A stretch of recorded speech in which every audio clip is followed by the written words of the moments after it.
Friends, कैसे हैं आप सभी लोग। मैं पूरी उम्मीद करता हूं कि आप सभी लोग बढ़िया। मैं भी यहां पर मौज में। आप सभी लोगों का स्वागत है नमित्र और क्लासेज में। और आज हम लोग एफएम फास्ट ट्रैक के इंट्रोडक्शन लेक्चर पे हैं। इंट्रोडक्शन बेसिकली कोई लेक्चर नहीं है, बल्कि यहाँ पर हम सीखेंगे कि किस तरह से पढ़ाई होगी, किस तरह से हम लोग चैप्टर्स देखेंगे, बुक्स कैसी होगी, क्लास में क्या करवाया जाएगा, और एफएम का एक छोटा सा आइडिया कि आखिर एफएम के अंदर होता क्या है। तो आज की क्लास इंपॉर्टेंट है इसके लिए कि आप आगे जो पूरा का पूरा फास्ट ट्रैक करने वाले हैं वो किस तरह से चलेगा, प्लस यहाँ पर बेसिक कुछ एफएम के बताए जाएंगे, जबकि आगे बढ़ के वो पूरे पूरे चैप्टर बन जाएंगे, लेकिन यहाँ पर कुछ बेसिक आइडिया आपको मिलेगा। तो सबसे पहले अगर मैं बात करता हूं तो सीए इंटरमीडिएट न्यू सिलेबस के अंदर ग्रुप 1 और ग्रुप 2 हमारे पास दो ग्रुप हैं। एफएम और एसएम हमारे पास पेपर नंबर 6 के अंदर आता है। यहां पर इस समय बात जो चलेगी वो फाइनेंशियल मैनेजमेंट के लिए चलेगी। फाइनेंशियल मैनेजमेंट 50 मार्क्स का न्यूमेरिकल पेपर है, जिसमें 15 मार्क्स के एमसीक्यू आएंगे। आईसीआई ने कहा है कि एमसीक्यू एप्लीकेशन ओरिएंटेड रहेंगे, यानी जो न्यूमेरिकल हम सब्जेक्टिव लिख लिख कर करते हैं, तो सब्जेक्टिव होता है 5 टू 10 मार्क्स का जो हम लिख कर करते हैं। उसका पूरा एक क्वेश्चन होता है, उसका सॉल्यूशन बनाना होता है। और जो एमसीक्यू एप्लीकेशन ओरिएंटेड होते हैं वो उसी का एक पोर्शन दे देते हैं, और उसके 4 ऑप्शन उसमें से आपको सेलेक्ट करना होता है। वो कैलकुलेटर पे सोल्व हो जाता है। अगर आपको सब्जेक्टिव आते हैं तो आपका एमसीक्यू निकल जाएगा। कुछ एमसीक्यू थ्योरी बेस्ड होंगे, उसके लिए थ्योरी के सेशंस भी आपके प्रॉपर लगेंगे। हमारे पास जो स्टडी पैटर्न और बुक्स रहेगा वो हमें सबसे पहले देखना है, क्योंकि सारा खेल बुक्स के ऊपर और क्लासेज के ऊपर रहेगा। एफएम की जो बुक्स हैं वो हमने एक पोर्शन दिया है प्रैक्टिकल बुक। ये मेन कोर एरिया है। इन बुक्स के अंदर हमारे पास 3 पार्ट में हमने चीज़ों को बांटा है। एक है बीक्यू, एक है पीवाईक्यू, और एक है सजेस्टेड रिवीजन। बीक्यू का मतलब है बुक क्वेश्चन। बुक क्वेश्चन के अंदर जितना भी स्टडी मॉड्यूल के क्वेश्चन है वो सब कवर हैं, आरटीपी एमटीपी सारी चीजें कवर हैं। उसके अलावा पीवाईक्यू के अंदर जो पीछे क्वेश्चन आए हैं एग्जाम्स में, हम उन्हें कवर करते हैं। ये बीक्यू और पीवाईक्यू विद 100% कंसेप्ट आपके क्लास में राइटिंग में करवाए जाएंगे। मैं हमेशा फास्ट ट्रैक में कहता हूं कि राइटिंग में यहाँ पर जो कुछ भी चलेगा आप लोग उसे साथ के साथ राइटिंग में करेंगे। ये मोस्ट इंपॉर्टेंट है बहुत अच्छे नंबर लाने के लिए। एंड सेकंड, आप क्लासेज को बहुत ज्यादा स्पीड में ना देखें। थर्ड, आप एक क्लास खत्म करने के बाद में पहले होमवर्क या रिवीजन जो भी दिया गया है उसे करें, उसके बाद में सेकंड लेक्चर को आप देखना शुरू करें। तो एक बार हम बुक देखते हैं कि आखिर बुक कैसी नजर आएगी। तो जो हमारी प्रैक्टिकल बुक है उसके अंदर हम इंडेक्स देखें तो टोटल 10 चैप्टर्स हैं हमारे पास। लास्ट में टेबल दी हुई है। टेबल हमारे पास कुछ present value factor, future value factor की टेबल्स हैं, वो एग्जाम में आपको क्वेश्चन के साथ में दी जाती है। और पहला जो चैप्टर है वो 0 नंबर हमने दिया है, इंट्रोडक्शन। ठीक है, इसके आगे इनकी वेटेज, पेज नंबर वगैरह सब कुछ मेंशन है। हम सैंपल के लिए पहला चैप्टर देख रहे हैं, तो अगर हम पहले चैप्टर में जाएंगे तो आपको सबसे पहले टॉपिक लिखा हुआ मिलेगा कि आखिर हम क्या टॉपिक पढ़ने वाले हैं। जैसे ही फिर दूसरा टॉपिक आएगा तो वहां पर मेंशन होगा कि अब हम ये दूसरा टॉपिक पढ़ने वाले हैं। तो जैसे हम लोग स्टार्टिंग करेंगे तो यहाँ पर आपको स्टार्टिंग में मिलेंगे बीक्यू। बीक्यू का मतलब है स्टडी मटेरियल, आरटीपी एमटीपी यानी आईसीआई जितने भी मॉड्यूल के क्वेश्चन हैं वो सारे के सारे अलग अलग जगह से उठाकर यहाँ पर पूरे कवर्ड हैं। क्लास में एक एक क्वेश्चन लिखवाया जाएगा, पूरे सोल्व करवाए जाएंगे। और इसके बाद में दूसरा सेक्शन है, जैसे चैप्टर पूरा हो गया तो चैप्टर पूरा होने के बाद भाई एग्जाम में क्या होता है उसके लिए past year question. Past year question जितने भी मिलेंगे वो बीक्यू से ही मिलेंगे आपको। पर पीवाईक्यू में भी क्लासेज में कवरेज रहेगी, वो भी पीवाईक्यू क्लास में करवाई जाएंगे। सिमिलर क्वेश्चन होगा तो मार्क करके होमवर्क में कोई भी एक भी सिंगल एडजस्टमेंट अगर आगे पीछे की गई है तो वो क्लास में चलेगा। पीवाईक्यू से आपको प्रॉपर पैटर्न पता चलेगा कि एग्जाम में कितने मार्क्स का कौन सा क्वेश्चन आता है, क्या क्या रिक्वायरमेंट होती है और किस तरीके के क्वेश्चंस पे ज्यादा वेटेज दे रहा है आईसीआई। आईसीआई का क्या पैटर्न है, आईसीआई का फिक्स एरिया है कि वो क्वेश्चन कुछ फिक्स एरिया से पूछता है। हम कंसेप्ट और क्वेश्चंस पूरे कवर करेंगे, उसके बाद अपनी पूरी एनर्जी लगा देंगे उस फोकस्ड एरिया पर जहां से आईसीआई हमसे क्वेश्चन पूछेगा। इसके बाद में जब हमारे पास चैप्टर का दी एंड होगा तो हर चैप्टर के एंड में एग्जाम से पहले कौन से क्वेश्चन आप रिवाइज करें ये मेंशन किया हुआ है। होता क्या है, आपने 400-500 क्वेश्चन करे, अब एग्जाम से एक दिन पहले 400-500 क्वेश्चन थोड़ी रिवाइज कर सकते हैं। तो उसके लिए मेंशन है कि ये क्वेश्चन कर जाइए, तो इनके अंदर सारी एडजस्टमेंट कवर हो जाएंगी, इनके बाहर से क्वेश्चन एग्जाम में नहीं आता। तो इस तरीके से हमारे पास बीक्यू, पीवाईक्यू और सजेस्टेड रिवीजन एफएम की प्रैक्टिकल बुक्स ऐसे रहेंगी। इसके बाद में अदर बुक्स रहेंगी। जो थ्योरी वाला पोर्शन है वो हम अलग से कवर करेंगे, उसके लेक्चर अलग से रहेंगे। एमसीक्यू हमारे पास जो रहेंगे वो आ गए इसके अंदर। और एक हमारे पास है quick revision book. Quick revision book numerical के साथ चलेगी। क्विक रिवीजन बुक में हमने क्या किया हुआ है, जैसे देखिए ये पहला चैप्टर है, तो पहला चैप्टर 23 पेज का है पूरा। इसमें सारे न्यूमेरिकल्स बीक्यू पीवाईक्यू हमने किए। उसके बाद में चैप्टर के खत्म होते ही इसी सेम चैप्टर को हमने समराइज वे में पूरा कंसेप्ट जो है वो एक साथ हम रिवाइज करेंगे कि भाई हमने क्या क्या पूरे चैप्टर में पढ़ा था। और वो देखिए 3 पेज में एक चैप्टर हमारा खत्म हो गया। तो सारे चैप्टर इसी तरीके से चलेंगे पूरे BQ क्लास में, PYQ क्लास में, और उसके बाद में हम हर चैप्टर का क्विक रिवीजन करते चलेंगे। और आपकी थ्योरी की बुक अलग हो गई, MCQ अलग हो गया, ये हमारे पास पूरी FM की बुक्स रहेंगी। इसके अलावा जो टेक्स्ट बुक है वो आपको सॉफ्ट कॉपी में अपलोड कर दी जाएगी, हर चैप्टर के बाद आप उससे टेस्ट दे सकते हैं।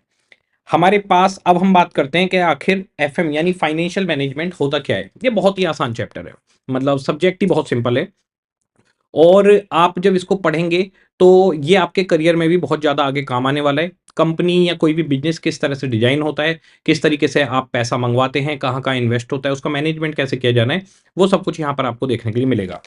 तो फाइनेंशियल मैनेजमेंट की स्टार्टिंग होती है किसी एक पर्सन की सोच से, जिसको हम नाम देते हैं प्रमोटर। तो प्रमोटर वो बंदा है जो कुछ काम करना चाहता है, कोई चीज लेकर आना चाहता है, या तो मार्केट में कोई सर्विस या कोई प्रोडक्ट वो लॉन्च करना चाहता है, उसके लिए वो कंपनी का सेटअप करना चाहता है। मैं आपको बता दूं, सीए इंटरमीडिएट की जो FM है वो कॉरपोरेट्स के लिए है, यानी कंपनीज के लिए है। प्रोपराइटर्स, पार्टनरशिप फर्म, इन सब के लिए नहीं है। तो यानी यहां पर सारी बात कंपनी की चलेगी।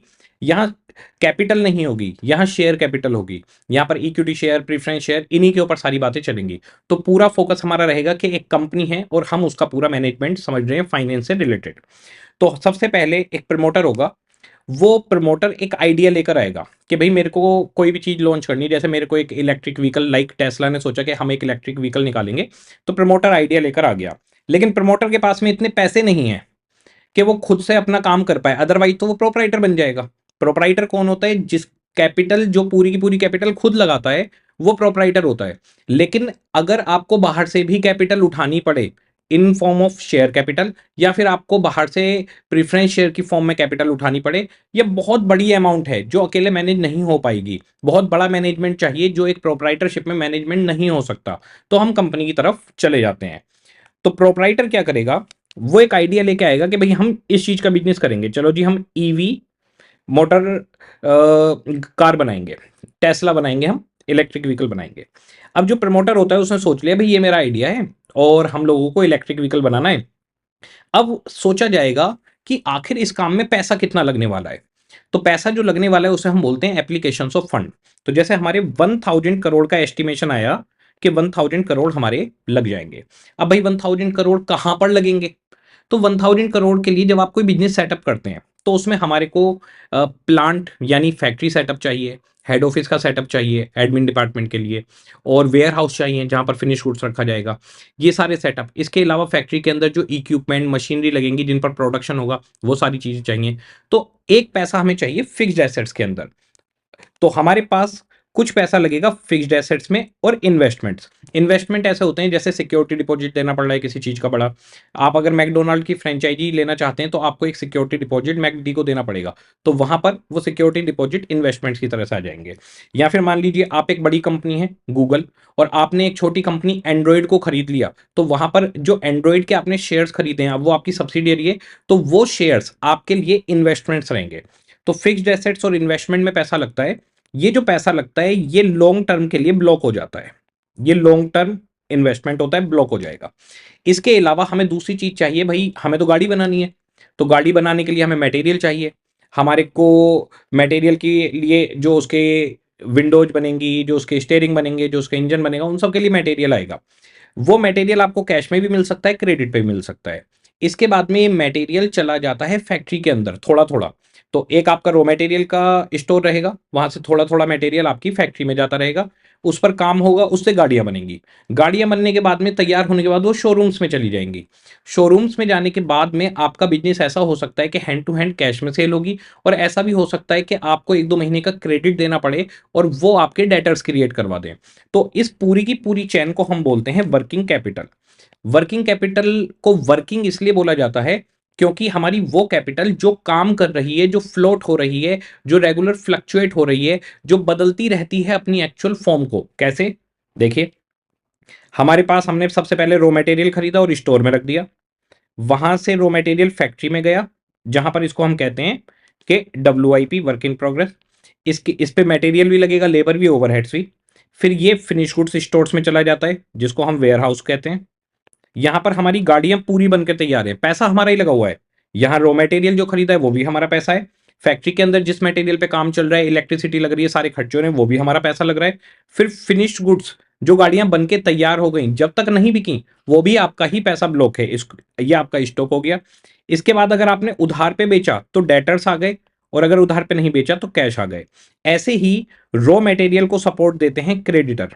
अगर उधार पे मिल गया तो हमारा पैसा नहीं फंसा, अगर कैश पे खरीदा तो आपका पैसा फंस गया।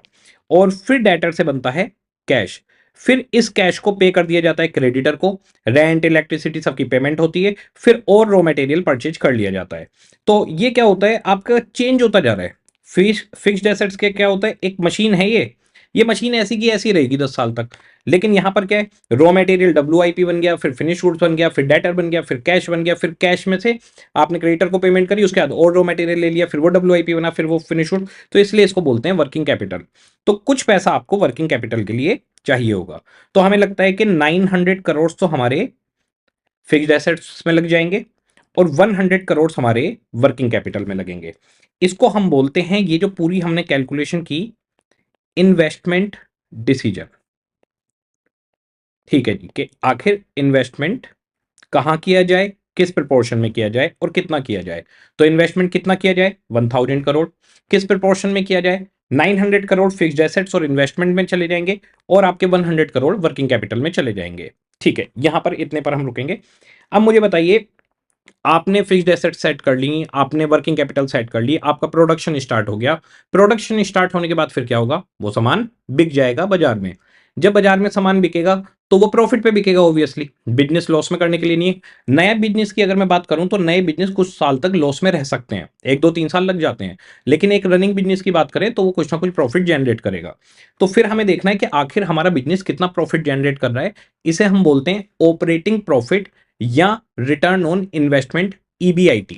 तो देखिए, जो सामान आपने बेचा उसे हम कहते हैं सेल हो गई। तो जैसे मान लीजिए 1 साल में आप 10,000 करोड़ की सेल करते हैं, कि सर हमारा इन्वेस्टमेंट तो 1000 करोड़ है, सेल 10,000 करोड़ कैसे हो जाएगी। मैं आपको करके दिखाता हूं। अभी देखिए, होता क्या है, हम जो भी प्रोडक्ट या सर्विस प्रोवाइड करते हैं उसका एक साइकिल पीरियड होता है। वो जितना शॉर्ट होगा आपका टर्नओवर उतना बढ़ेगा। लाइक आप मान लीजिए आपने 100 दूध के पैकेट लिए, दूध के पैकेट, दूध रोज आता है, रोज बिक जाता है, उसका टर्नओवर बहुत हाई है, वो एक ही दिन में रोटेट हो जाता है। तो आपने 100 पैकेट्स लिए दूध के, ठीक है, एक पैकेट आपको 49 का पड़ा और आप इसको 50 में बेच देते हो। तो 4900 आपने अपनी जेब से कैश लगाया और दूध खरीदा। ये 100 पैकेट आपने 50 रुपीज के हिसाब से 5000 में बेच दिए। ठीक है, अब कैश आपके पास आ गया। अब बताइए आपने दूध में कितना इन्वेस्ट किया है। आपका इन्वेस्टमेंट है 4900, और आपके पास उसी दिन, एक ही दिन में दूध बिककर खत्म हो गया। मैं मान रहा हूं सारा दूध बिक गया और कोई लॉस भी नहीं है, 5000 आपके पास आ गए। अब आप बताइए आप क्या करेंगे, 100 रुपए इसमें से आप ले जाओगे अपने घर जो प्रॉफिट है, और 4900 वापस अगले दिन क्या करोगे, फिर से दूध खरीद लोगे, फिर से उसे बेचोगे, फिर खरीदोगे, फिर बेचोगे। आप मुझे बताइए आप अपने घर से पहले दिन कितने रुपए लेकर आए थे। तो पहले दिन हम 4900 लाए थे। ठीक है, फिर हमने उसे 5000 में बेचा, फिर उसी से खरीदा, फिर उसे बेचा, फिर उसी पैसे से खरीदा। तो 5000 रुपए का दूध आप रोज बेच रहे हो, 365 दिन में आपने कितना दूध बेच दिया, 5000 रुपए का दूध हम रोज बेच रहे हैं, और 365 दिन तक अगर आप इसको बेचेंगे तो 18,25,000 आपकी सेल हुई पूरे साल की। और इन्वेस्टमेंट आपका 4900 ही है, क्योंकि घर से तो आप 4900 ही लाए थे। तो यानी आप जब वर्किंग कैपिटल में पैसा लगाते हो या बिजनेस में पैसा लगाते हो, तो वो बिजनेस क्या करता है, साइक्लिक फॉर्म में प्रोडक्ट को बना के बेचता है। वो पैसा आ गया आपके पास प्रोडक्ट का वापस सेल होने के बाद में, फिर उस पैसे से हम फिर से प्रोडक्ट बनाते हैं, फिर उस प्रोडक्ट को बेचते हैं, फिर वही पैसा आ जाता है। तो स्टार्टिंग में पैसा लाना होता है, फिर बिजनेस का ही पैसा बिजनेस में घूमता रहता है। तो देखिए 4900 के इन्वेस्टमेंट पे 18 लाख की सेल है। तो क्या हमारी सेल इन्वेस्टमेंट से ज्यादा हो सकती है? यस। आपका टर्नओवर जितना हाई होगा प्रोडक्ट या सर्विस का, जितनी जल्दी वो कस्टमर को बिकेगा और पैसा आएगा, उतनी जल्दी आप दोबारा से उस प्रोडक्ट को या सर्विस को प्रोवाइड करने के लिए फिर से तैयार हो जाएंगे। जबकि घर से पैसा आपको एक ही बार लाना होता है स्टार्टिंग में। तो जी 10,000 करोड़ की हमारी सेल है, और जी इसमें 9800 करोड़ के हमारे खर्चे हैं, रेंट, इलेक्ट्रिसिटी, सैलरी, ये सारी चीजें। तो हमारा जो ऑपरेटिंग प्रॉफिट है वो 200 करोड़ बना। ठीक है, अब बताइए आपने इन्वेस्टमेंट कितना किया था इस बिजनेस के अंदर, 1000 करोड़, और आपका प्रॉफिट कितना बन रहा है, 200 करोड़। तो इसका मतलब 20% आपको रिटर्न ऑन इन्वेस्टमेंट आ गया। इसे हम कहते हैं रिटर्न ऑन इन्वेस्टमेंट। तो रिटर्न ऑन इन्वेस्टमेंट कितना आ गया? 200 करोड़ की कमाई करी, 1000 करोड़ का इन्वेस्टमेंट था, 20%, ये है हमारा आरओआई। तो सबसे पहले हमने क्या देखा है कि एक बिजनेसमैन, एक प्रमोटर एक बिजनेस आइडिया लेकर आया है, उसके लिए उसने इन्वेस्टमेंट डिसीजन में सोचा कि आखिर कितना पैसा लगाना है, कहां कहां पर, फिक्स्ड एसेट्स में, इन्वेस्टमेंट्स में, वर्किंग कैपिटल में। फिर इस बिजनेस से उसने सेल जनरेट करी प्रोडक्ट बनाकर, खर्चे काटकर उसके पास जो प्रॉफिट बचा, उस प्रॉफिट का रेशो इन्वेस्टमेंट से निकालें तो 20% की उसके पास रिटर्न आ गई। अब आप सोचिए 1000 करोड़ अगर आप बैंक में रखते तो आपको 4% 5% मिलता, बिजनेस करके आपको 20% मिल रहा है। अब इसी के साथ पैरेलली इस बिजनेस के अंदर पैसा आएगा कहां से वो देखना होता है, जिसे हम कहते हैं सोर्सेज ऑफ फंड। तो अगर हम कंपनी की बात करें तो कंपनी इक्विटी शेयर कैपिटल को रेज कर सकती है, इक्विटी शेयर इशू कर सकती है, साथ में प्रेफरेंस शेयर से पैसा रेज कर सकती है, प्रेफरेंस शेयर कैपिटल, और बैंक लोन ले सकती है जिसको हम डेट बोलेंगे, डिवेंचर इशू कर सकती है, उसे भी हम डेट बोलेंगे। लोन किसी भी तरीके का हो, सिक्योर्ड हो, अनसिक्योर्ड हो, डेट बोलेंगे हम उसको। तो डेट के अंदर डिवेंचर भी आ जाएंगे, बैंक लोन भी आ जाएंगे, कोई पर्सनल लोन है, सारे लोन जो लॉन्ग टर्म होंगे वो सारे लोन आ जाएंगे। ठीक है कि सर लॉन्ग टर्म लोन की बात कर रहे हो, शॉर्ट टर्म लोन कहाँ जाएंगे? Short term loan working capital में एडजस्ट हो जाते हैं, उसको हम ये मान लेते हैं कि हमारी करंट लाइबिलिटीज है वो, क्योंकि वो 2-3 महीने के अंदर रीपे हो जाते हैं। लॉन्ग टर्म लोन जो लंबे चलेंगे। तो हमारे पास सोर्सेज ऑफ फंड के अंदर पैसा आएगा कहां कहां से? तो एक तो है डेट से पैसा मंगवा लो। डेट क्या करते हैं? इंटरेस्ट लेते हैं फिक्स, लेकिन जो इनका इंटरेस्ट का रेट होता है वो सस्ता होता है, और डेट के आगे लिखा भी होता है कि इंटरेस्ट रेट कितना है।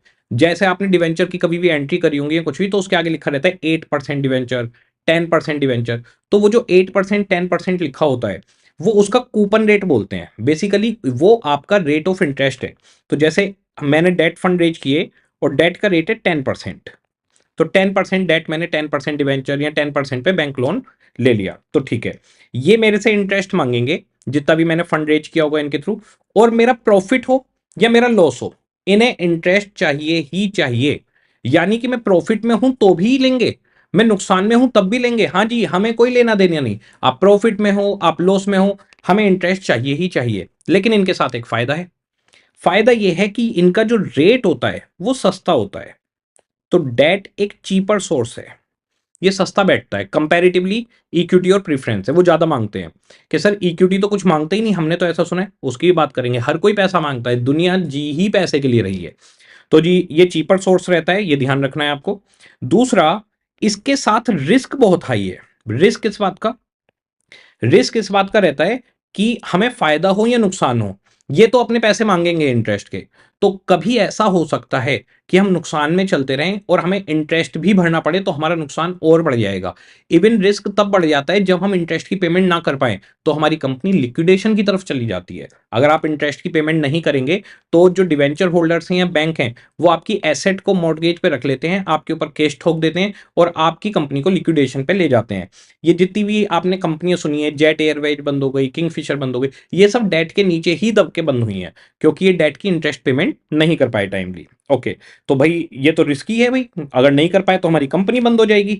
लेकिन ये सस्ता भी है, सस्ते की वजह से अच्छा लग रहा है, रिस्की की वजह से बुरा लग रहा है। इन्हीं सब का मैनेजमेंट तो करना है, इसी के बीच में बैलेंसिंग तो करनी है। इसे हम बोलते हैं ट्रेड ऑफ। ट्रेड ऑफ का मतलब बैलेंसिंग, कि रिस्क भी बहुत ज्यादा ना हो और सस्ता है उसका फायदा भी तो उठाएं। तो हमें बैलेंसिंग करके चलना होता है। ओके, तो हमारे पास इंटरेस्ट जो है वो फिक्स पेमेंट जाएगी, इसलिए रिस्की है, चीपर सोर्स है, इस तरह से फायदा है।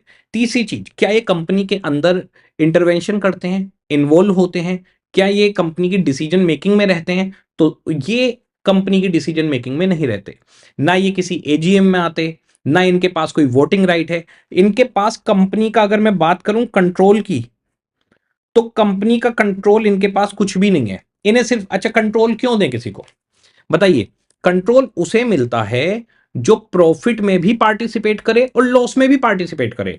ये तो अपना फिक्स पेमेंट ले जाते हैं। कंपनी नुकसान में चल रही है तो ये कहते हैं मरना है मरो, हमें तो हमारी पेमेंट दो। तो भाई जब तुम हमारे जीने मरने से लेना देना नहीं, हमारी कंपनी की ग्रोथ से या कंपनी कभी डाउन है तुम उस बात से कोई लेना देना नहीं, तो फिर तुम्हारा कंपनी पे कंट्रोल होगा क्यों? इसलिए इनके पास कोई वोटिंग राइट नहीं होता। तो एक सोर्स है हमारे पास डेट फंड, जो सस्ती होती है लेकिन रिस्की होती है, लेकिन ये कंपनी पर कंट्रोल नहीं रखते। दूसरी हमारे पास फंडिंग आती है शेयर होल्डर से। शेयर होल्डर को दो पार्ट में क्लासिफाई करते हैं हम, एक इक्विटी शेयर के फॉर्म में और एक प्रीफरेंस शेयर्स की फॉर्म में। प्रीफरेंस शेयर्स भी फिक्स पेमेंट मांगते हैं। जैसे प्रीफरेंस शेयर हैं, उनके आगे लिखा हुआ मान लीजिए 15%, तो इनको अपनी जितनी भी कैपिटल इनसे रेज की है उसका 15% इनको डिविडेंड हर साल चाहिए।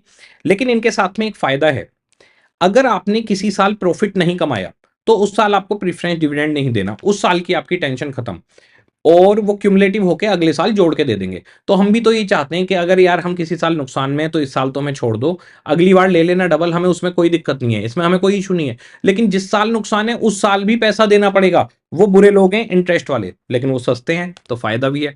अब प्रीफरेंस शेयर क्या होते हैं, ये डेट से महंगे होते हैं, तो इनकी जो कॉस्ट है वो मीडियम कॉस्ट रहती है।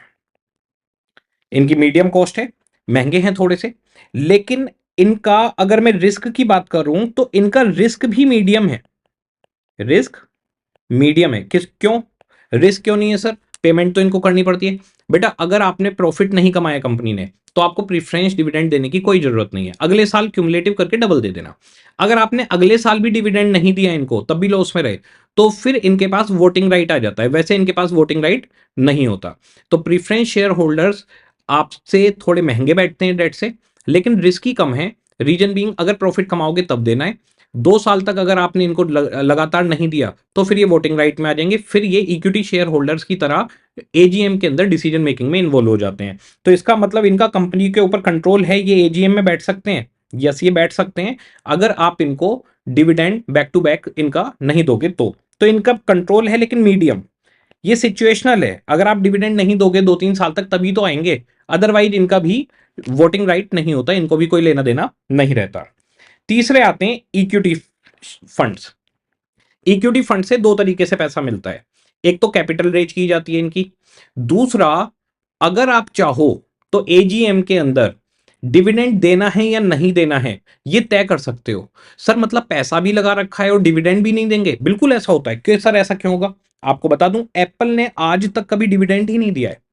देखो, जो इक्विटी शेयर होल्डर होता है, इक्विटी शेयर होल्डर के पास एक टर्म है ईपीएस, अर्निंग पर शेयर, यानी एक शेयर पे कितनी कमाई हुई। दूसरा है मार्केट प्राइस ऑफ शेयर, यानी शेयर का मार्केट प्राइस कितना है। इक्विटी शेयर जितने का होता है जब कंपनी सालों साल अच्छा परफॉर्म करती रहे, ग्रोथ करती रहे, प्रॉपर डिविडेंड देती रहे, उसकी टर्म्स अच्छी हों, उसके कस्टमर सेटिस्फाई हों, तो उसकी मार्केट में एक ब्रांड इमेज बन जाती है, उसकी गुडविल बन जाती है। हर कोई उसके शेयर खरीदना चाहता है, क्योंकि इक्विटी शेयर खरीदने का मतलब है आप कंपनी के मालिक बन गए हैं और आप कंपनी की डिसीजन मेकिंग में इन्वॉल्व हो सकते हैं। तो एमपीएस बहुत बड़ा रोल है। तो मार्केट प्राइस ऑफ शेयर बढ़ता रहता है ऐसे शेयर का। जैसे कि अगर मैं बात करूं तो एमआरएफ की बात कर लेते हैं। एमआरएफ फेस वैल्यू है 10 रुपए शेयर की, और मार्केट में शेयर अभी पीछे 1 लाख का था, अब 140 का हो गया।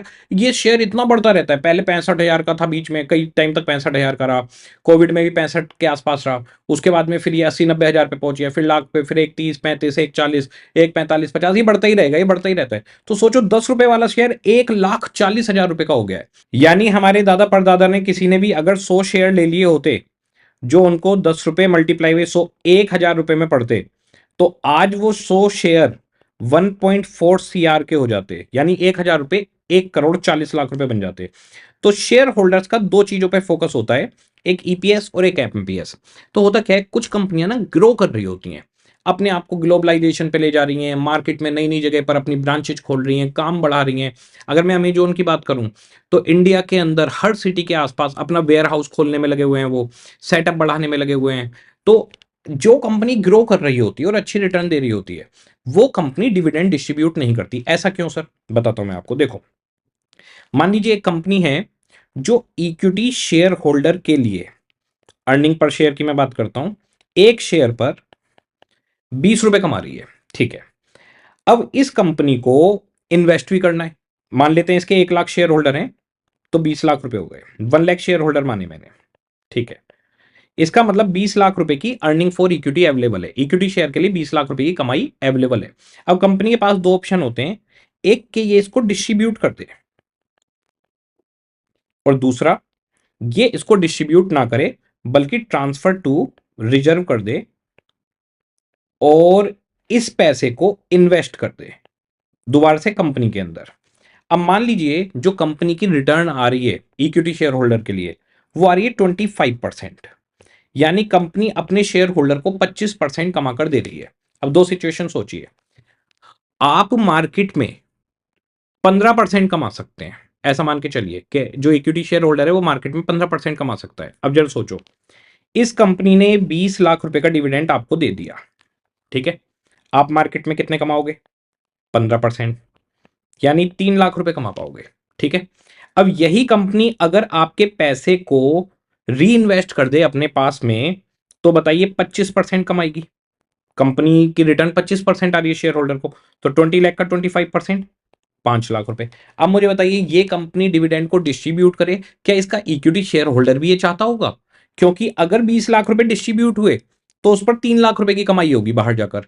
लेकिन इसी कंपनी में अगर पैसा लगा दें और इसकी ब्रांचें खुलेंगी, इसका सेटअप और बड़ा होगा, तो 5 लाख रुपए की कमाई होगी। तो बताइए हर कोई क्या करता है, जब कंपनी बहुत अच्छे प्रॉफिट मार्जिन पे होती है तो कंपनी अपने पैसे को डिस्ट्रीब्यूट नहीं करती डिविडेंड को, बल्कि री इन्वेस्ट करती रहती है और पैसा बढ़ता रहता है। इसी का उल्टा, अगर मान लीजिए कंपनी 10% कमा सकती है, तो कंपनी 2 लाख रुपए कमाएगी और बाहर 15% कमा सकते हो। ऐसी सिचुएशन में कंपनी को डिस्ट्रीब्यूशन कर देना चाहिए। तो डिस्ट्रीब्यूट डिविडेंड करें या ना करें, इसके ऊपर चैप्टर है डिविडेंड डिसीजन, और मैं आपको बताऊं, मैंने आपको चैप्टर का आइडिया दे भी दिया है। बड़ा सिंपल सा डिसीजन होता है। अगर शेयर होल्डर के पास जो अपॉर्चुनिटी कॉस्ट मार्केट में है, अगर शेयर होल्डर बाजार में 15% कमा सकता है और कंपनी उससे ज्यादा कमा रही है, फिर डिविडेंड देने का कोई फायदा नहीं, क्योंकि शेयर होल्डर का पैसा कंपनी में ज्यादा बेटर रिटर्न देगा। पैसा तो अल्टीमेटली शेयर होल्डर का ही है। ये जो 5 लाख रुपए अगर कमाई होगी तो वो भी तो शेयर होल्डर के पास ही रहेगी। तो हमारे पास जो इक्विटी शेयर होल्डर होते हैं, इनके पास से जो फंड्स आते हैं, उन फंड्स के दो तरीके हैं। एक तरीका है इक्विटी शेयर कैपिटल इशू करना, और दूसरा है रिटेन्ड अर्निंग, यानी उनकी अर्निंग को रिटेन कर लेना बिजनेस के ही अंदर। ये रिटेन तब किया जाता है जब कंपनी इक्विटी शेयर होल्डर की अपॉर्चुनिटी कॉस्ट से ज्यादा कमाकर उसे दे रही हो। तो शेयर होल्डर भी कहता है, हाँ भाई मेरा पैसा तुम अपने पास रखो, मुझे पता है तुम मेरे 20 लाख पे 5 लाख रुपए मुझे अगले साल कमा के दे दोगे, जबकि अगर मैं बाजार में लेके जाऊंगा तो मैं 3 लाख रुपए ही कमा कर ला पाऊंगा। तो इक्विटी फंड से हम पैसा मंगवा सकते हैं। अब अगर आप देखेंगे तो जैसे डिवेंचर होते हैं या प्रीफरेंस शेयर होते हैं, इनके आगे एक परसेंटेज लगी हुई होती है। डिवेंचर के आगे लिखा होता है 10% डिवेंचर, प्रीफरेंस शेयर के आगे लिखा होता है 15% प्रीफरेंस शेयर। तो सर इनके आगे तो परसेंटेज होती है, यानी हम डिवेंचर को इंटरेस्ट देते हैं 10% डेट, और मान लीजिए 10 लाख रुपए के डेट है। इट मीन्स इनको 10 लाख का 10%, यानी 1 लाख रुपीज का इंटरेस्ट देना है। ओके। दूसरा लिखा हुआ है मान लीजिए 15% प्रीफरेंस शेयर कैपिटल, 20 लाख रुपए इनसे मंगवाए हैं आपने, तो इसका मतलब 20 लाख पे 15%, 3 लाख इनको आपको प्रीफरेंस डिविडेंड देना है। ओके सर, लेकिन एक बात बताओ, जो इक्विटी शेयर होल्डर होते हैं उनके आगे तो कोई परसेंटेज ही नहीं लिखी होती। मान लो इक्विटी शेयर होल्डर से हमने 50 लाख मंगवाए हुए हैं, तो इसका मतलब सर इक्विटी शेयर होल्डर को तो कुछ देना ही नहीं है। ऐसा नहीं है। उनके आगे परसेंटेज क्यों नहीं है वो बताता हूं मैं। होता क्या है, इक्विटी शेयर होल्डर है मालिक। अब जरा सोचिए, आप कंपनी के मालिक हैं। ओके, अभी आपकी कंपनी एक इंडस्ट्री के अंदर काम करती है जिसमें सब लोग गाड़ियां बना रहे हैं, तो आप ऑटोमोबाइल इंडस्ट्री के अंदर हैं। ओके, ऑटोमोबाइल इंडस्ट्री में आप काम कर रहे हैं। अब ऑटोमोबाइल इंडस्ट्री में एक तो है आपकी कंपनी जिसका नाम है एक्स लिमिटेड, बाकी दो कंपनियां और हैं सेम बिजनेस कर रही हैं वो भी। ये कंपनी 20% रिटर्न देती है अपने शेयर होल्डर्स को, ये कंपनी 22% रिटर्न देती है अपने शेयर होल्डर को। अब बताइए आपके शेयर होल्डर की एक्सपेक्टेशन आपसे क्या होगी? तो अगर दोनों कंपनियां 20 से 22% रिटर्न दे रही हैं, तो हमारे शेयर होल्डर की एक्सपेक्टेशन भी 20 से 22% होगी। यानी यहां लिखा हुआ नहीं है क्योंकि फिक्स नहीं है। अब मान लीजिए इस साल ऑटोमोबाइल का बिजनेस बहुत ही बड़ा धूम से आगे बढ़ गया और जेड लिमिटेड ने इस बार कमाई दी 30% और वाई लिमिटेड ने दी 28% कमाई। कमाई ऊपर नीचे होती रहती है। अब बताइए इस साल हमारे इक्विटी शेयर होल्डर की एक्सपेक्टेशन भी ये होगी कि हमारी कंपनी भी 28 से 30% रिटर्न दे। यानी इक्विटी शेयर होल्डर की एक्सपेक्टेशन मार्केट के हिसाब से बदलती रहती हैं, इसीलिए उनके आगे कोई फिक्स परसेंटेज नहीं है।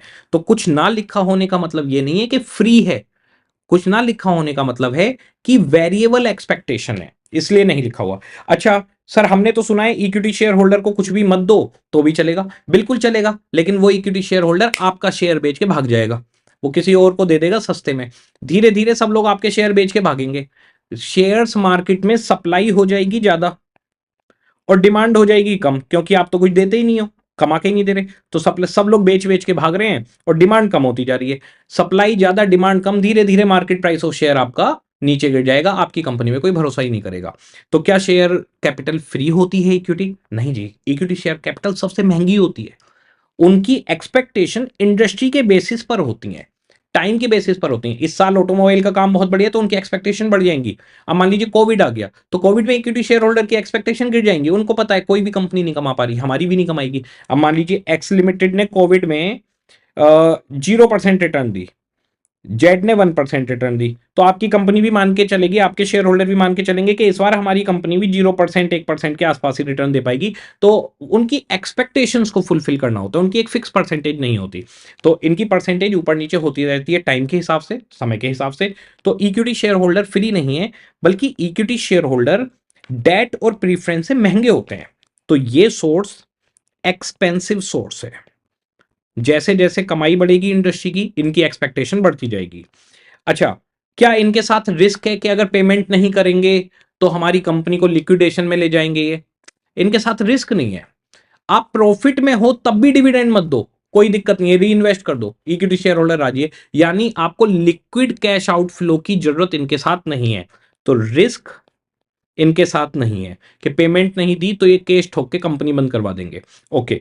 अच्छा, क्या इनका कंपनी के ऊपर कंट्रोल रहता है? अरे इन्हीं का तो कंट्रोल है, यही है असली जो कंपनी चलाने वाले हैं, इन्हीं के पास तो वोटिंग राइट है। बोर्ड ऑफ डायरेक्टर से ऊपर कोई नहीं होता। अगर एजीएम के अंदर बैठ के सारे शेयर होल्डर कहते हैं कि इस बोर्ड को हटाओ, तो सारे के सारे बोर्ड ऑफ डायरेक्टर्स तक हटाने पड़ेंगे। तो कंट्रोल इनसे ऊपर किसी के पास नहीं है। तो हमारे ऊपर, हमारे पास एक तो टर्म है कि पैसा लगाना कहां पर है, तो फिक्स्ड एसेट्स और इन्वेस्टमेंट्स में और वर्किंग कैपिटल में। फिर उस पैसे को घुमाकर जो भी प्रोडक्ट आपने बनाया उसका जो प्रॉफिट आता है उससे हम रिटर्न ऑन इन्वेस्टमेंट निकालते हैं, भाई 20% आ रही है, ठीक है। अब ये पैसा मंगवाएंगे कहां से? उसके लिए सोर्सेज ऑफ फंड। तो जैसे हमने मंगवा लिया इक्विटी शेयर होल्डर से और डेट फंड से और प्रीफरेंस से। डेट फंड से हमने मंगवाए 200 करोड़ और 200 करोड़ हमने प्रीफरेंस शेयर से मंगवाए और 600 करोड़ हमने इक्विटी से मंगवाए। तो आपने कैसे डिसाइड किया कि 200 इनसे, 200 इनसे और 600 इनसे? आपने देखा होगा कि आखिर डिवेंचर के साथ रिस्क बहुत हाई है, तो सारा पैसा उनसे नहीं मंगवाना है, थोड़ा मंगवाओ, 200 करोड़ ही मंगवाओ, ज्यादा मत मंगवाओ। प्रीफरेंस के साथ मीडियम रिस्क है, ओके। इक्विटी के साथ रिस्क ही नहीं है, उनसे ज्यादा पैसा मंगवा लिया। लेकिन अब 200 करोड़ जो आपने मंगवाए हैं इस पे 10% इंटरेस्ट देना पड़ेगा। ये जो 200 करोड़ मंगवाए हैं इस पे 15% पेमेंट करनी पड़ेगी। और ये जो 600 करोड़ मंगवाए हैं वो डिपेंड करेगा कि इस साल हमारी इंडस्ट्री क्या कर रही है और इस साल हमारी इक्विटी शेयर होल्डर्स की एक्सपेक्टेशन क्या है। तो इस हिसाब से आपने इस पैसे को प्रोपोर्शनेट किया होगा। इसे हम बोलते हैं फाइनेंसिंग डिसीजन। फाइनेंसिंग डिसीजन कहता है कि कितना पैसा मंगवाना है, तो ऑब्वियसली 1000 करोड़ लगाना है तो 1000 करोड़ मंगवाना है। किस प्रोपोर्शन में मंगवाना है? तो जी 600, 200, 200 मंगवा लिया हमने। आपने प्रोपोर्शन निकालते हुए पैसा कैसे मंगवाना है, क्या क्या कंसीडर किया? तो तीन चीजें कंसीडर की जाती हैं कि जिस भी सोर्स से हम पैसा मंगवा रहे हैं उसकी कॉस्ट कितनी आ रही है, यानी वो एक्सपेंसिव सोर्स है या चीपर सोर्स है। डिवेंचर चीपर सोर्स होते हैं, प्रीफरेंस थोड़े महंगे, इक्विटी बहुत ज्यादा महंगे। अच्छा, जिस सोर्स से हम पैसा मंगवा रहे हैं क्या वो रिस्की है? तो डिवेंचर बहुत रिस्की है, डेट बहुत रिस्की है, वो कंपनी बंद करवा देगा इंटरेस्ट नहीं दोगे तो। प्रीफरेंस शेयर्स मीडियम रिस्की है, 1-2 साल तक क्यूमुलेटिव होता रहता है वो। इक्विटी बिल्कुल भी रिस्की नहीं है, वो सेफ है, नहीं दोगे तो भी चलेगा, उसको पता है इंडस्ट्री का हाल बुरा है तो मत दो। लेकिन इंडस्ट्री का हाल बुरा है, डिवेंचर होल्डर डेट तब भी आपसे इंटरेस्ट मांगेगा, वो ये नहीं कहेगा भाई इंडस्ट्री का हाल बुरा है देख तो लो, दया करो इस समय। वो कहता है मेरे को तो मेरा 10% देते रहो। तो यहां पर इस तरीके से आपको देखना होता है कि रिस्क कितना है, कॉस्ट कितनी है, और थर्ड पॉइंट ये कंपनी में कितना इंटरवेन करेंगे, कितना इन्वॉल्व होंगे, कंट्रोल कितना है। तो इक्विटी का सुप्रीम कंट्रोल है, प्रीफरेंस शेयर्स का मीडियम कंट्रोल है। प्रीफरेंस शेयर का कंट्रोल तभी आता है जब आप उनको 1-2 साल तक डिविडेंड ना दो, वरना उनका कंट्रोल आता ही नहीं है।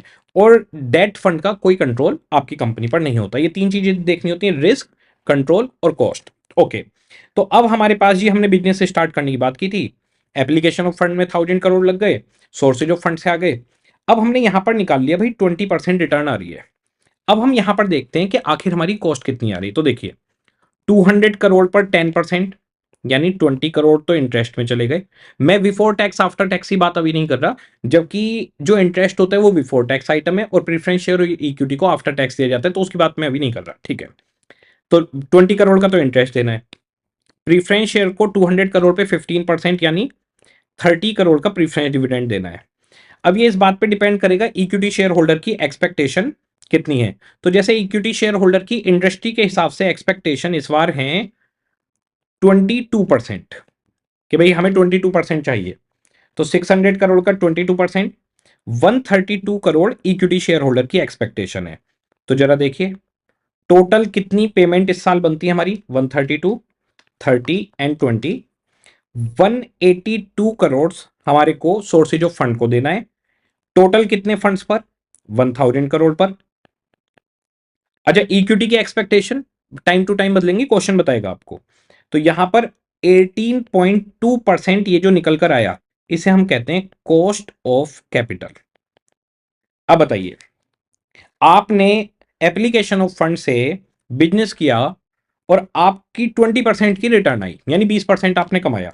उसके बाद में जो पैसा आपने मंगवाया था, इंटरेस्ट भी दे दिया, प्रीफरेंस डिविडेंड दे दिया, और इक्विटी शेयर होल्डर 22% चाह रहे थे इस बार, उनकी भी आपने कैलकुलेशन कर ली।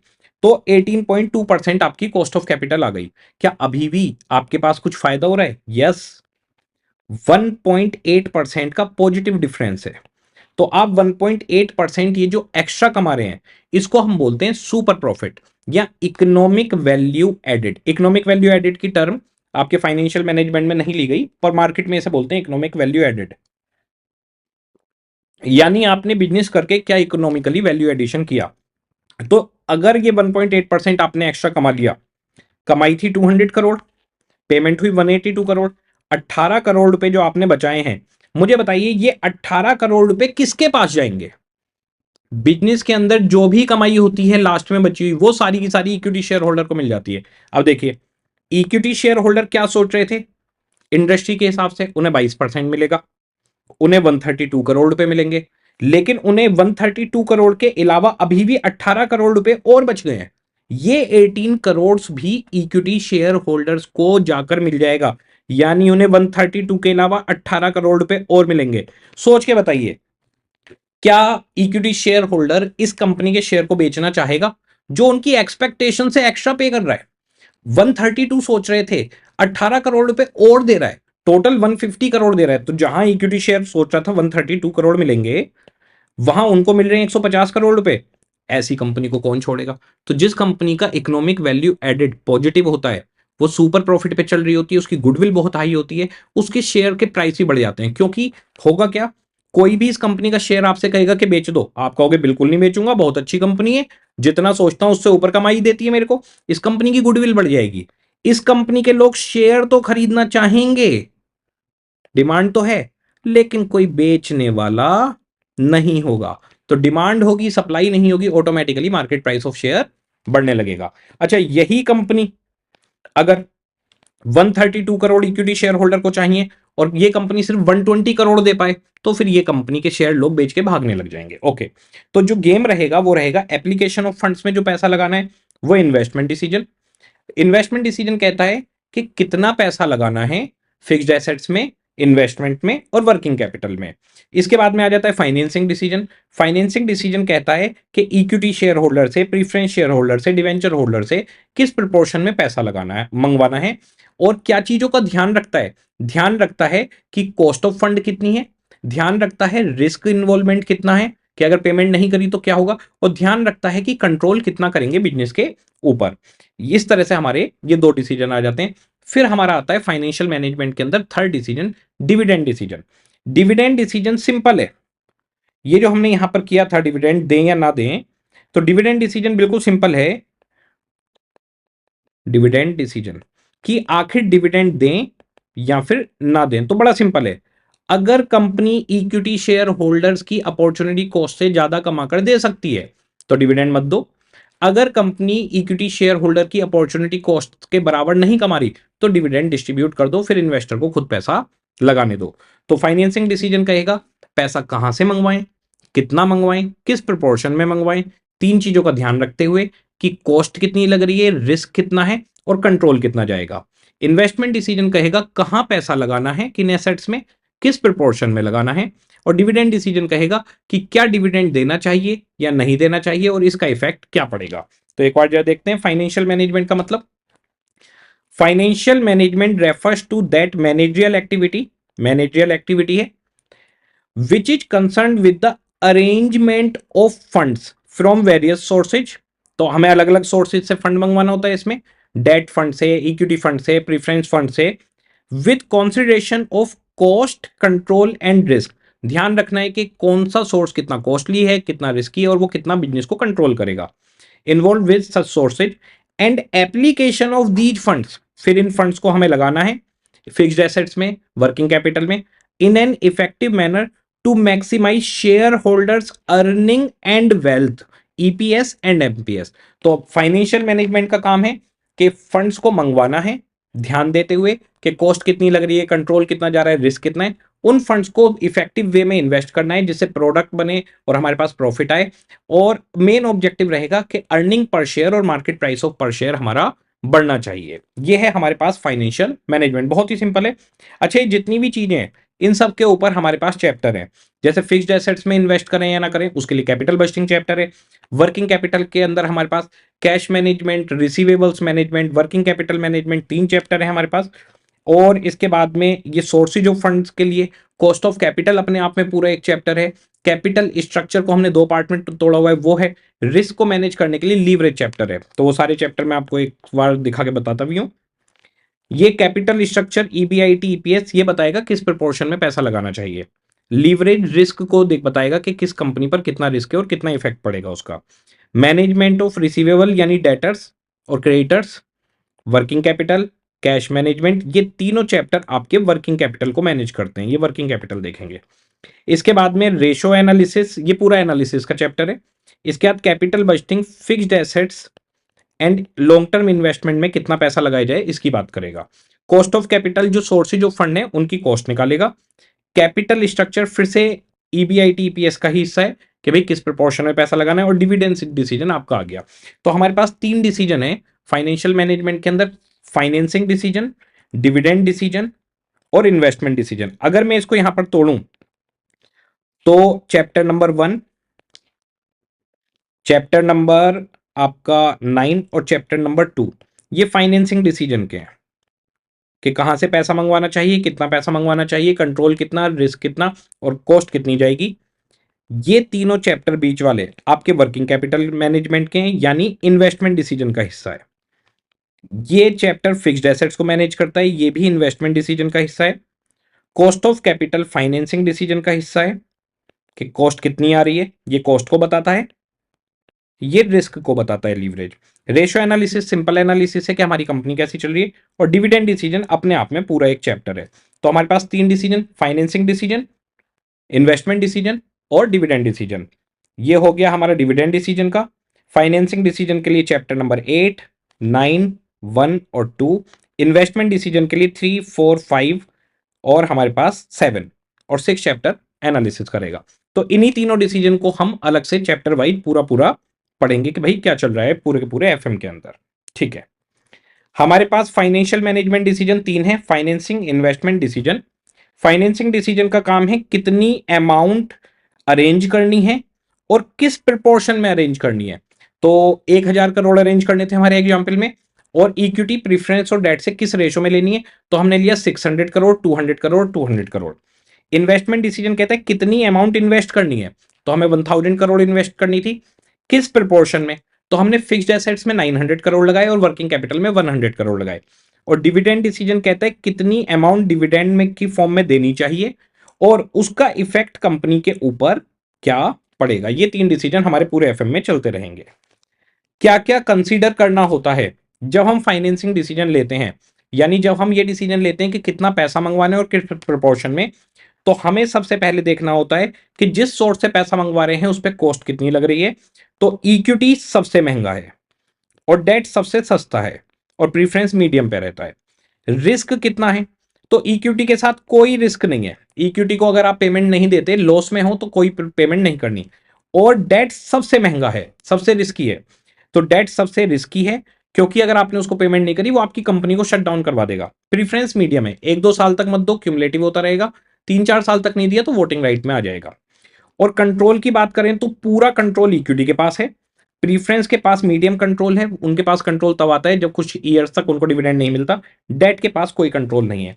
अब जरा मैं इनको रैंकिंग देता हूं, जरा देखिए रैंकिंग कितनी उल्टी पुल्टी है इनकी। अगर मैं कॉस्ट के लिए बात करूं तो डेट की रैंक 1 है और इक्विटी की रैंक 3 है, प्रीफरेंस की 2। अगर मैं रिस्क की बात करूं तो इक्विटी सबसे सेफ है, उसकी रैंक 1 है। डेट सबसे रिस्की है, उसकी रैंक 3 और preference medium.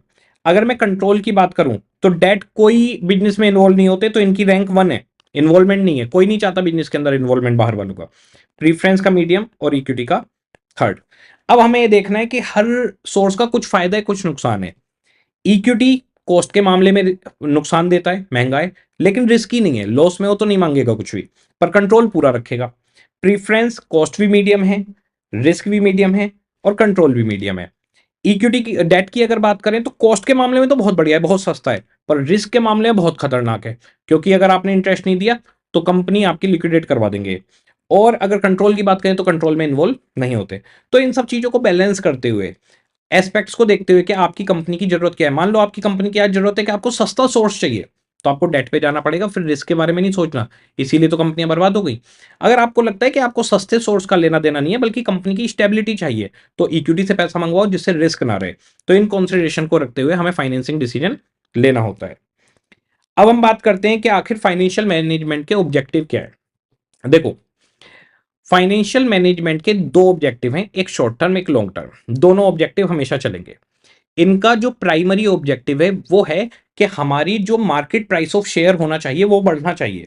Basically market price of share अगर बढ़ता है तो उससे क्या क्या बातें क्लियर होती हैं। उससे सबसे पहली चीज तो ये क्लियर होती है कि आपकी कंपनी रेप्यूटेड है, बढ़िया परफॉर्म कर रही है, अपनी इंडस्ट्री में अच्छा काम कर रही है। आपके जो भी प्रोडक्ट या सर्विस आप प्रोवाइड कर रहे हो उससे कस्टमर बहुत खुश हैं। आपके पास कुछ ना कुछ पेटेंट्स, कॉपीराइट, टेक्नोलॉजी एडवांसमेंट हो सकते हैं जिसकी वजह से आपकी कंपनी अच्छा परफॉर्म कर रही है। तो कंपनी की जो सक्सेस है वो उसके शेयर प्राइस से नजर आती है। फेस वैल्यू जैसे 10 रुपए थी, आज हमने 10 रुपए से शुरू किया और मार्केट में वो बढ़ते बढ़ते हजारों लाखों का बिक रहा है आज अगर एक शेयर, तो इसका मतलब हमारी कंपनी ने बहुत बढ़िया परफॉर्म किया है पूरे सालों साल। तो इक्विटी शेयर की वैल्यू जितनी बढ़ती चली जाएगी मार्केट में, वो आपकी कंपनी की हर तरीके की सक्सेस को दिखाती है। कि कोई कंपनी का शेयर प्राइस तभी बढ़ेगा जब वो बहुत अच्छा प्रॉफिट कमा रही हो, जब वो कस्टमर्स को सेटिस्फाई कर रही हो, जब वो जिस रीजन में काम कर रहे हैं उनके पास कुछ टेक्नोलॉजी एडवांसमेंट हो जो किसी और के पास ना हो, तो तभी आपकी कंपनी ऊपर नजर आती है मार्केट प्राइस ऑफ शेयर की टर्म में।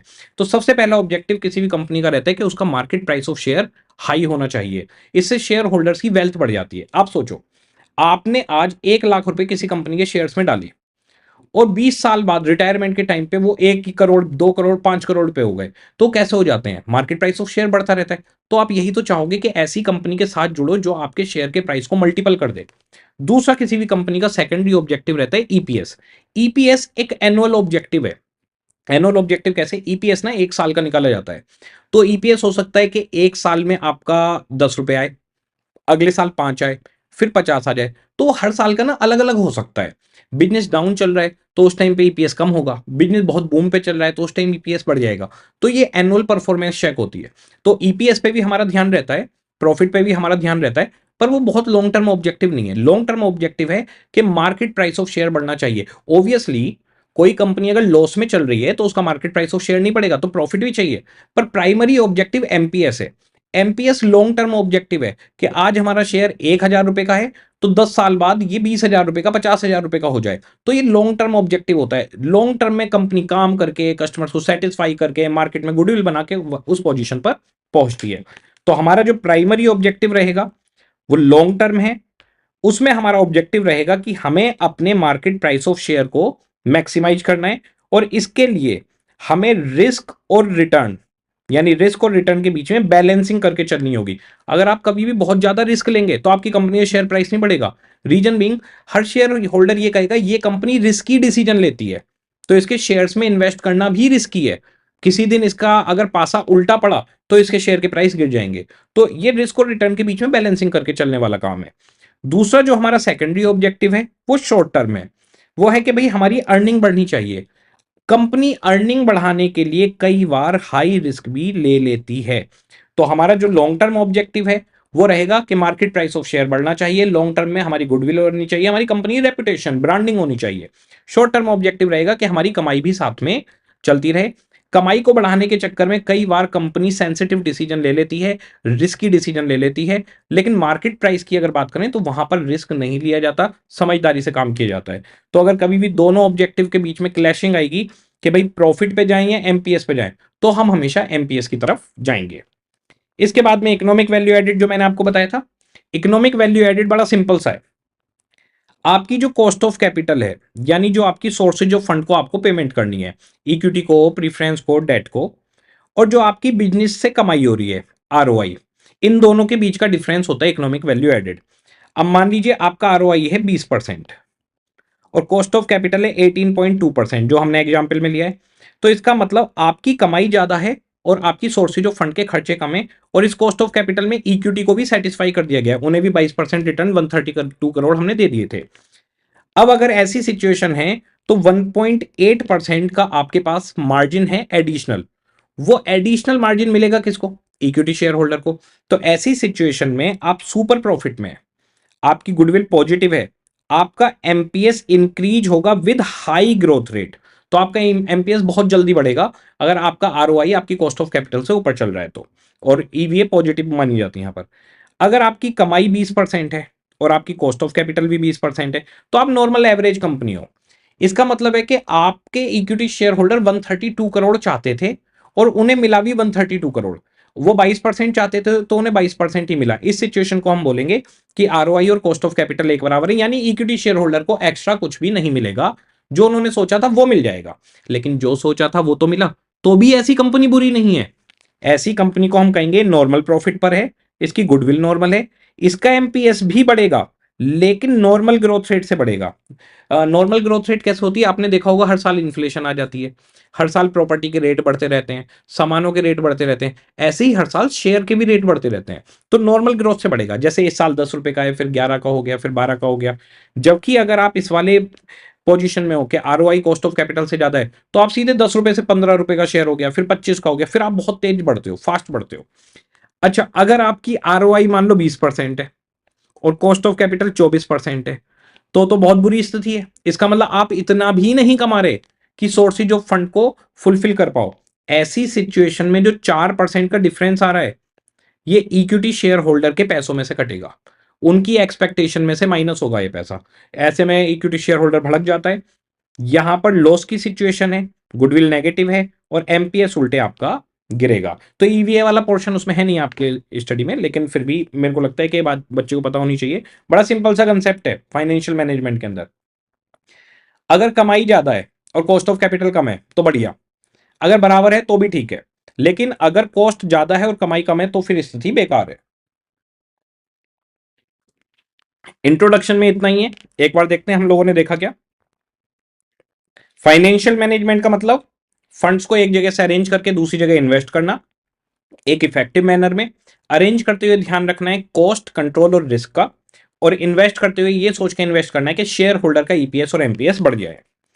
अगर हम बात करते हैं फाइनेंशियल मैनेजमेंट डिसीजन की, तो 3 तरीके के रहेंगे। फाइनेंसिंग यानी पैसा कहां से मंगवाएं, किस प्रपोर्शन में, इन्वेस्टमेंट कहां इन्वेस्ट करें, किस प्रपोर्शन में, और डिविडेंड दें या ना दें और उसका क्या इफेक्ट शेयर होल्डर पर पड़ेगा। क्या ध्यान रखना है फाइनेंसिंग डिसीजन लेते हुए? जो भी सोर्स है उसकी कॉस्ट क्या है, वो महंगा है सस्ता है, उसके अंदर रिस्क इन्वॉल्वमेंट कितना है और वो बिजनेस को कितना कंट्रोल करेगा। और ऑब्जेक्टिव्स के अंदर ईपीएस और एमपीएस दो चीजों को बढ़ाना ऑब्जेक्टिव है। एमपीएस लॉन्ग टर्म ऑब्जेक्टिव है, वो एक दिन का काम नहीं है, सालों साल में जाके गुडविल बनती है। ईपीएस एनुअल कैलकुलेशन होती है तो शॉर्ट टर्म रहता है। ईपीएस के लिए कंपनी रिस्क ले सकती है लेकिन एमपीएस के लिए रिस्क नहीं लेगी। और ईवीए की बात करें तो ईवीए सिंपल सी बात कहती है कि आपका आरओआई आपकी कॉस्ट ऑफ कैपिटल से ज्यादा या उसके बराबर होना चाहिए, उससे कम नहीं होना चाहिए। तो ये था फाइनेंशियल मैनेजमेंट का इंट्रोडक्शन। कल से हम लोग जो स्टार्ट करेंगे, कल से हम स्टार्ट करेंगे पहला chapter EBIT and EPS analysis. उससे पहले मैं आपको फिर से कुछ बातें कहना चाहूंगा। हमारा जो न्यूमेरिकल पोर्शन रहेगा सारी चीजें कंसेप्ट 100% क्लास में लिखवाया जाएगा, सारे क्वेश्चन क्लास में करवाए जाएंगे, BQ PYQ। जो सिमिलर क्वेश्चन है वो कुछ क्वेश्चन आपको होमवर्क में मिलेंगे। और आप लोग को क्या करना है, जो मैं क्लास में लिखवाऊंगा वो पूरा राइटिंग में करना है। कई बच्चे ना नालायकपन करते हैं, वो राइटिंग में नहीं लिखते, कहते हैं समझ में तो आ रहा है, मजा तो आ रहा है, बहुत बढ़िया है, सब क्लियर है सर। तो राइटिंग में आपको लिखना है, अदरवाइज आप एग्जाम में क्वेश्चन आपके सामने होगा, आपको कंसेप्ट भी क्लियर होगा पर हाथ नहीं चलेगा। देखो सक्सेस के लिए सीए के अंदर दो चीजें चाहिए, एक कंसेप्चुअल क्लैरिटी और दूसरा राइटिंग प्रैक्टिस। इन दोनों में से कोई लैक नहीं करना। तो कंसेप्ट पूरा मैं दूंगा, वो मेरा काम है। राइटिंग मैं साथ में करवाऊंगा, वो आपको साथ के साथ करनी है। दूसरा, वीडियोज को स्पीड बटन वगैरह दबा के मत देखिएगा, आराम से देखिएगा, समझ में आ जाएगा। क्लास में जब आप कल आएंगे तो आप क्या चीजें लेके आएंगे, एक आपके पास कैलकुलेटर मैंडेटरी होना चाहिए, दूसरा एक नोटबुक जिसपे आपको लिखना है, और तीसरा आपके पास बुक है ही, बात खत्म। तो कल से हम लोग इंजॉय करने वाले हैं फास्ट ट्रैक बैच का सफर, और कल से हमारा ईबीआईटी ईपीएस चैप्टर स्टार्ट होगा। तो आप लोगों को मिलते हैं कल ईबीआईटी ईपीएस के साथ। ओके जी, सभी को टाटा बाय बाय।